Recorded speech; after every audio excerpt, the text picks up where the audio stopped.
आप क्या एडवाइस करोगे, इंटरेस्ट रेट फिक्स्ड और वेरिएबल?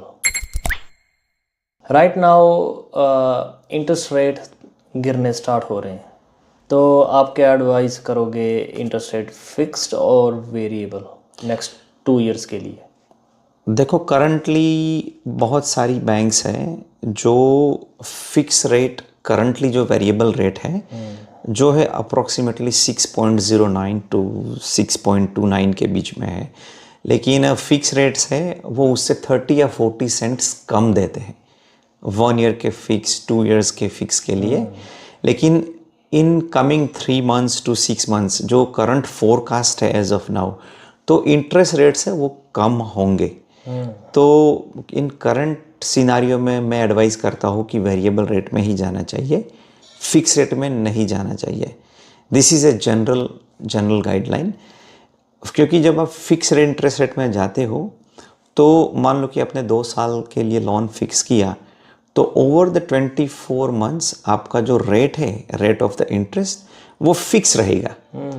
चाहे रिजर्व बैंक का रेट 10% हो जाए या 2% हो जाए, you are paying the fix because you have entered in a fix term contract. लेकिन जो वेरिएबल रेट है फ्लोटिंग, अगर वो फ्लोटिंग रेट है तो अकॉर्डिंग टू मार्केट, जैसे भी global financial market plus minus होगा, रिजर्व बैंक जैसे इंटरेस्ट रेट फ्लक्चुएट करेगी, तो वो फ्लोटिंग रेट है वो ऊपर नीचे होता जाएगा। तो करंटली एडवाइजेबल ये है कि वेरिएबल में रहे तो बेटर है। जैसे ये लॉन्ग टर्म ट्रेंड्स होते हैं कि नहीं, अब इंटरेस्ट रेट बढ़ रहा है तो कई कई साल बढ़ता रहता है, अगर गिरता है फिर कई कई साल गिरता रहता है। तो उसके लिए भी अगर ब्रोकर के साथ थोड़ी सी सलाह कर कर वो डिसाइड कर सकते हैं कि नहीं आपको अभी क्या करना चाहिए।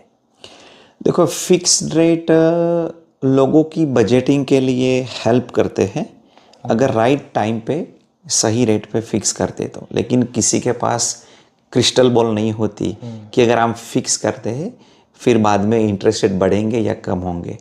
जो इकोनॉमिस्ट जो है, जो जितने फाइनेंस मैगजीन्स हैं, वो प्रेडिक्ट करते हैं कि हाँ, ये रशिया यूक्रेन या इज़राइल गाज़ा ये वॉर चल रहा है, अगर वो नेक्स्ट लेवल पे एस्केलेट होता है, ग्लोबल इकोनॉमी को वो इम्पैक्ट करता है, तो फिर जो रेट्स है वो गोइंग आइदर वे। जो करंट जो फोरकास्ट है उसको कोई मायने नहीं रखता, वो उसको they can blow out and just go in any direction.